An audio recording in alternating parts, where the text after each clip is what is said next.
Before we jump into the episode today, I want to share something with you from my heart. First of all, thank you so much for listening to the podcast. I really can't tell you how much your support means to me. We've been doing the podcast now for almost 4 years. I can't even believe it. And I'm so grateful for each and every single one of you that listens, shares an episode with your friends, sends me a DM or a text message letting me know how an episode resonated with you or any aha moments. Seriously, I couldn't be more grateful to be able to create this podcast. It has been such a blessing in my life, and I love hearing the ways it's been able to provide value in yours as well. One thing you might not know is how much work it takes to be consistent with a podcast. In fact, did you know that the majority of podcasts don't make it past episode number 10? And we are well beyond that. And it's just a lot thinking of the episodes, recording them, editing them, managing the guests, making sure that everything runs smoothly and gets uploaded consistently and regularly. And so that's why I have created an amazing opportunity for you to support the podcast monetarily. And in exchange for that, you will get exclusive premium subscriber content. So for as little as $3 a month, you can become a premium subscriber of the podcast. And every month I will upload new voice-guided workouts and breathwork meditation audio for you. So that way you can work out with me, coaching you in your ears. You can also take a moment to reduce your stress and relax and come down and ground down with one of my breathwork audios. So if that is on your heart to support the podcast for as little as $3 a month to become a premium podcast subscriber, I can't tell you how much that means to me and the growth of this podcast. I appreciate you. If you're interested, click the link in the description, become a premium podcast subscriber, new content every month, and while supplies last, I'll send you an exclusive podcast coffee mug so you can have your self-love and sweat coffee every morning. I appreciate you. Now let's get into the show. Welcome to Self-Love and Sweat, the podcast, the place where you'll get inspired to live your life unapologetically, embrace your perfect imperfections, break down barriers, and do what sets your soul on fire. I'm your host, Lunden Souza. Hey friend, it's me, Lunden Souza, online lifestyle transformation coach. I help people all over the world just like you who know they are meant for more, get their mind right and their body tight, and go from crazy busy to crazy happy. And hey, if it's our first time meeting, welcome. So happy to have you. And if you've been with us for a while, it's so great that you're here too. I'm really excited to share this episode of the Self-Love and Sweat podcast with you.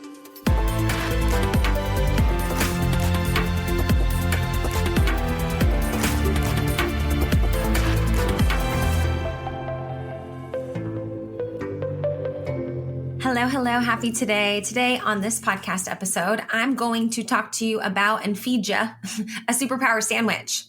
And this topic is something that came up during my Strong at Home for Women fireside chat. It's a group coaching program that I do, and every other Monday we meet up for a chat. And this was something I coached them on, and I want to give you kind of a brief overview of it too, because I find it super valuable, and I think it's a great tool to come back to like check your sandwich, to make yourself a sandwich and make yourself a superpower sandwich, to come back to these ingredients and these principles and these reminders as keys and cues to keep you on track. You guys know I like strategies and tools to help you never start over again. And I feel like if you just have like pillars and frameworks and different things to come back to and check in with regularly, then it's always really, really helpful. Yes, you have to do the work to use them. Yes, you have to do the work to come back to them. And you're here today. So if you're here, raise your hand. And if you're taking notes, or I should say, if you aren't taking notes, you probably should. This is helpful to take notes on. You can open up a note on your phone. You can also have it on paper if you like to. So we're going to talk about a superpower sandwich. So this was kind of inspired by a call that I had with a one-on-one client and a conversation that I had with my niece. And we were just kind of talking about sandwiches. And so I just felt like coaching on this protocol in a sandwich fashion. So whether you like sandwiches or not, I think everybody kind of likes sandwiches. These ingredients can be what you make them. And we're going to, jump right in. So for this superpower sandwich, of course, we have crust. So we have, or I should say we have bread. So we have like the outer part of the bread. You can choose if your bread has crust or no crust. This is your superpower sandwich. I want it to be delicious for you. But we have the two kind of outer edges there, the bookends, the bread pieces. So one of them is going to be the P, and it's for perspective and perception. So that's really the keys to a morning routine and setting yourself up for the day, asking yourself, how am I going to choose to show up? What lenses am I going to choose to wear? What affirmations or mantras am I telling myself? Like, who am I? Like, what am I going out in the world to be and do today? And just having some awareness surrounding it, right? And just like taking some time to think about it and set some intentions for the day is going to be a powerful part of the superpower sandwich. The other piece is going to be the time for self-check-in. Did I do what I could today? Did I do what I said I was going to do today? This is a good opportunity to check in with yourself, to build that trust with yourself so that you can say, hey, I want to do this and I want to be this person and I want to show up this way and X, Y, or Z. And I actually did it. I actually did the thing. I actually made time to do that. Some of the questions I like to ask in this kind of time for me and self-check-in area is like I said, you're building trust with yourself. You're asking yourself, did I do what I said I wanted to do?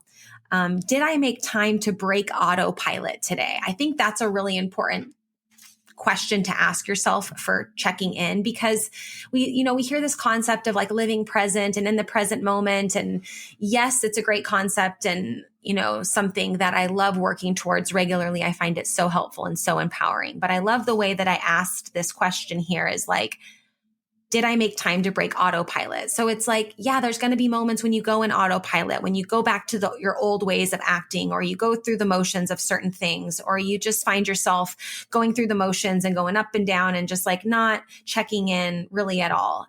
And I want to celebrate through this question of the moments that you do catch yourself where you're like, hey, check yourself before you wreck yourself. Catch myself in this moment of autopilot where I'm just kind of going through the motions and being like, no, I want to bring some awareness into this space. I want to, break that autopilot and be a little bit more present and, do things a little bit differently or think about my decision a little bit differently than I normally would. So any way that you can kind of break your autopilot is a win. And so think about those at the end of the day where you might have been like, oh yeah, normally I would go into this or I would do this or I'd engage in this behavior. And I didn't. I actually broke that autopilot. And then did I show up the way that I wanted? So that's just the crust. That's just I keep saying crust. That's just the bread, right? The perspective and perception. If I really see that as like a morning ritual and routine rehearsal, thinking about that. And then you can do it at any time of the day, of course, and you can always change your perspective and your perception throughout the day and remind yourself, this is who I choose to show up as. These are the lenses I chose to wear today. You can say those affirmations and things like that. But I feel like that's a very much like setup process, right? And then the time for me and self-check-in is very much like a reflective process of like, did I do what I said I was going to do? Did I show up in a way that's congruent with what I want to be and how I want to be? Cool. Now let's jump into the ingredients. So maybe you're like me and you're a visual kind of person who likes to draw pictures and have like, physical things in front of you with steps and processes and what this looks like. So in the show notes of this, usually I write a blog post about every episode, kind of either the transcription or like just kind of an overview. So I'll include the visual that I created, if that's interesting for you, in the show notes so that you can check it out. I'll put it on a blog post and link it in there so that you can see this picture that I drew. So I, pretty much drew like, they're basically rectangles stacked on top of each other in the place of bread and ingredients of a sandwich. And for the 3 ingredients that are inside of the sandwich, I chose 3 different colors. I chose pink, orange, and green. You can choose whatever you want. Those are the markers I had. And then my crust is black. So I just made these like long rectangles, and then inside of them is where I wrote perspective and perception, and then time for myself and self-check-in on the other one. top and bottom. Now to the ingredients. So the ingredients are going to be the 3 W's. Okay. So this is like, if you're feeling like something's off, you can check your superpower sandwich and see what's up when it comes to your fitness, your mind, your mindset, fitness, and things like that, and energy levels and all the stuff that comes with a healthy lifestyle. Number 1, the first W, walking. Walk it out. When in doubt, walk it out. Just walk. That's what I've been telling myself lately, is just walk. So walking is really one of the biggest superpowers ever, because it's something that, it takes no equipment, nothing. You just need yourself. You can walk around your house. You can walk up and down your stairs. You can walk outside, get some fresh air. You can go hiking. You can walk slow. You can walk fast. Like you can walk with friends. You can walk your dog. Walking is just so awesome and so accessible. It's also really great to reduce our stress levels. So it's awesome when we can, walk it out and just take a break and just, make it happen. It's a great tool for weight loss. And just, I can really say, like in my 30s, I just feel like walking is so much more important now than it ever has been in my life, because I just feel the difference when I'm not moving regularly. When my ankles get tight, my knees will feel weird. Like I have to be walking regularly on an incline, up and down the street, around the block. Like I need to continue to walk. And I've been telling myself lately, just walk. Like if you have 10 minutes, go for a walk, put on your shoes, get outside, go for a walk around the block, up the hill, like whatever you can do. There's a hill right outside of where I live, and walking all the way up it and coming down is like 22 minutes. And I'm like, okay, this is perfect. When I have a half an hour, I can totally do that. And just making walking a priority. That's the first W. If you don't already track your steps, I suggest you do. Your phone's probably already tracking it if you didn't know. And if you didn't know, you probably weren't carrying your phone with you everywhere. So it might not be like an accurate count. But I love using fitness trackers really for the purpose of step tracking. I think it's really helpful. So maybe you have a watch or a ring that you like, and you can track your steps. So if you don't know how many steps you should choose or whatever, like I just say, where are you at, and add 2,000. So maybe you're at 2,000 steps a day. Okay, go for 4,000. Once you can do that for a week, up it to 2 more thousand. It's basically like you're, a little, I don't know how many steps you would do, but like maybe a 15-minute walk, or I don't know how many minutes it takes. Scratch that. I don't know how many minutes it takes to get X amount of steps, and everybody's different, but you know what I mean? It's just kind of like, it's not saying getting 10,000 extra steps. It's just like an extra 2,000, getting out for an extra walk and, parking a little bit further away so you get those extra steps and things like that. So walking's also a great thing to keep in your foundation, a great tool to always keep sharp, to always be walking, always be moving, really tapping into that non-exercise activity thermogenesis, which just is like daily movement, moving around and everything. And I feel like this is a great way for people, if you feel like, okay, I got my workouts in, I'm feeling good, I'm feeling fit, I'm feeling strong, I'm feeling a little stagnant, low energy, like hydration and walking. So it's one of those things that you could really use walking to elevate to elevate your overall well-being, especially when you feel like, I'm doing all the things right, I'm feeling good. It's like, well, just go relax and take a nice brisk walk and chill out a little bit. And sometimes that can really help bring stress levels down and help you feel good. The second W in our superpower sandwich is working out. Working out is an ingredient in this sandwich. It's an ingredient in everybody's sandwich. It has to be. What it looks like for everyone can, will, and should be different. Right? What it looks for you throughout different seasons of your life is going to be different.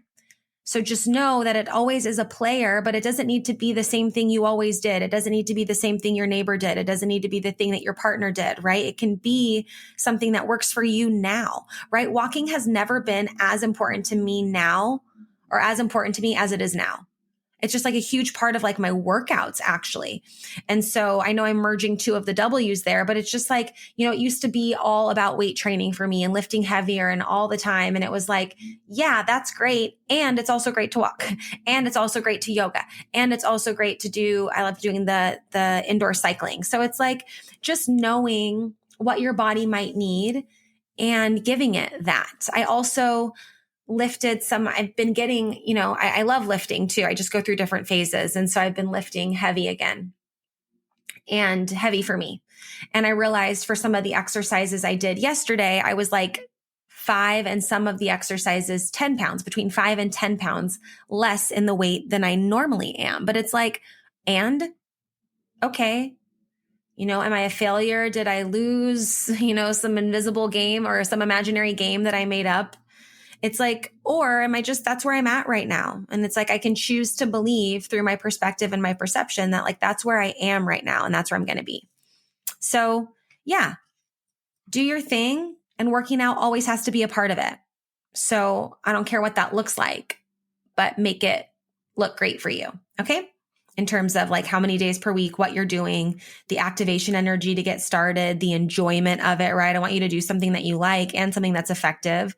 It should involve some resistance training. Everybody needs to lift weights in some capacity. Push-ups are great too. And that's a calisthenic, like that's an exercise, like a body weight exercise that you don't need weights for. But it's like, think about ways you can challenge your body with added resistance, using your own body weight and weights and things like that. It's very, very helpful, very strengthening for the joints, really awesome to have that lean muscle tone and that muscle tissue and that foundation. The third W, what I consume. So we have walking, working out, and what I consume. And what I consume might feel like food for you. Like you might be like, oh, what I consume, nutrition. That's part of it. There's two parts. What I consume is nutrition. Yep. So you want to be mindful about, what are you consuming? Is that what your body needs energy wise for where you're at now? The way I fuel when I'm getting ready to and training for a race is different than the way that I fuel when I'm not, right? So knowing what I'm consuming needs to be reflective. And then also there's of course a whole psychological component to food and consumption and things like that. But overall, just being mindful of hey, what am I putting into my body? Is it giving me the outcome I desire? Am I feeling energized? Am I feeling good? Is my digestion good? Am I, not feeling bloated and fatigued or gassy or allergic or just whatever after the stuff that I'm eating? Is this cool for me? Is this giving me the results that I want? Am I feeling satisfied after I eat? And then also what I consume is the media. Being mindful about what you consume with your eyes and with your ears. Media, social media, TV, all the things. We have access to so much. And I think we need to access our boundaries a little bit more sometimes when it comes to that kind of thing. Fun fact about me, maybe you knew this, maybe you didn't, but I went to school to be I went to school for psychology. I got my BA in psychology from Long Beach State, and I wanted to be a criminal psychiatrist, a forensic psychiatrist. I wanted to interview serial killers and write books about them. And so I obviously went a different path and chose health, wellness, fitness, mindset, things like that. Instead, psychology was a very helpful player, of course.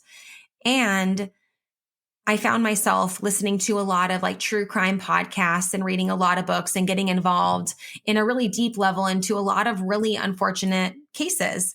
And not to say that there's anything wrong with that. And I love fighting for justice and answers, for people who, have gone missing, or there's certain stories, if you've listened to true crime stuff or whatever, it's there's a lot of stuff going on. So I don't think there's anything wrong with being interested in that and being captivated by that and making an impact there and spending time there. Absolutely not. But I was listening to it all the time and listening to it on the train and to go to sleep and all this stuff. And I just kind of had to tell myself, it's not like I'm, going from super depressed to insanely happy because I stopped listening to true crime podcasts. And I just think it's definitely made a difference. I had to check myself. I stopped listening. I just started giving myself time slots and times when it was kind of a veg out time to watch something on Netflix or listen to a true crime podcast or watch a true crime documentary, instead of letting that be something that I continuously consumed on a regular basis. Cause it was really my only type of media. It's I would listen to it when I woke up, when I was getting ready for work, on the train to go to work. When I lived in Austria, I listened to a lot of true crime podcasts because I had a lot of time spent in transportation, airports, airplanes, different things like that, where I would listen. So I just decided to kind of nip that in the bud and cut that off. And it was really helpful. And I was having this conversation with one of my one-on-one clients the other day. And she's like, oh yeah, I know. For me, it's there's moments where I just get sucked into a series and it's 4 seasons or 8 seasons long. And there's all these episodes. And I just feel I'm so consumed by it. And I just want to come home and watch that show every single day. And it's is that empowering to you? Are you learning anything from that show? Do you want to watch, there's, I remember when I watched Breaking Bad. It like, I feel like I'm having, I don't know, maybe there's recovering Breaking Bad people like in listening to this too. I feel like I had like PTSD after Breaking Bad in the sense that I felt like every day I was coming home, like jumping on to watch this show, insanely disturbing show, and then just like thinking about it constantly and whatever. And I remember after that vowing to myself, and this was a long time ago, like I was dating, my boyfriend at the time, the guy I was dating. So I was probably like 25, 26, something like that. So it was like for sure, like 5 to 7 years ago. And I remember being like, I'm never watching a series again. Like that was so captivating. Like that did so much to like, I was like, and sometimes we'd be like, let's watch 2 episodes. We were staying up later and not sleeping as much. It was like a very stressful time, which is so, I don't know, maybe for some people you're like, Lunden, you're dramatic. But for me, it was just like, no. After that, I was like, I'm only committing to series that are like short and sweet docuseries, maybe short and sweet things that are not so all consuming where you're like at the edge of your seat wondering what happens in this like fairy tale land. And I don't know. Anyways, for me, as you can tell from this conversation, I brought it up years later, slightly dramatic. And I just told myself, nah. But I watched a really great documentary on Netflix. I shouldn't say documentary. I guess maybe it is, but it's a series on Netflix about chocolate. It's called The School of Chocolate. And it's about all these like super talented people who make really cool stuff out of chocolate. And so I'm more about watching those shows rather than, Breaking Bad style. That's just my vibe now. So yeah, that is your superpower sandwich. The bread is perspective and perception, as well as time for yourself and checking in, time for me and self-check-in. And then the 3 W's, walking, working out, and what I consume, nutrition and media. So if you're feeling a little bit off track, it's probably because one of these is off. And so take the time to look at this and, ask yourself in walking, like, how can I elevate? How can I elevate my expectations of myself when it comes to movement? Working out. You don't have to have a specific plan or belong to a challenge or whatever, but it's nice to have the dialogue of like, okay, what am I going to do when? What feels good, for the next couple of days, kind of making a plan, sticking to it. Sometimes we need a plan, right? If you need one, find one, buy one, get one, do your thing. But if you feel like, okay, through some seasons of my life, I don't want to be in plan mode, I just want to kind of be moving, then make a plan of how you're going to move. And then what I consume, nutrition and media. All 3 W's in your superpower sandwich. I hope you enjoyed this recipe. It is a recipe, right? I hope you enjoyed this episode. Let me know the specifics of your superpower sandwich recipe. If you want to, you can always send me a DM on social media. And remember to get on my list for my newsletter, because if you're on my newsletter list, you'll get a newsletter from me every Monday. And you can reply to any of those newsletters and it goes directly to me. So you can just hit reply and be like, hey, I listened to your superpower sandwich episode and here's a little bit more details about my ingredients. I want to hear about it. I want to know the specifics of how I can support you even more. And so let me know the areas you're still struggling with in your superpower sandwich, what your recipe looks like, which ingredients you need to work on. And I'll see you at the next episode. Bye. Thank you so much for listening to this episode of Self-Love and Sweat, the podcast. Hey, do me a favor. Wherever you're listening to this podcast, give us a review. This really helps a lot. And share this with a friend. I'm only one person, and with your help, we can really spread the message of self-love and sweat and change more lives all around the world. I'm Lunden Souza, reminding you that you deserve a life full of passion, presence, and purpose, fueled by self-love and sweat.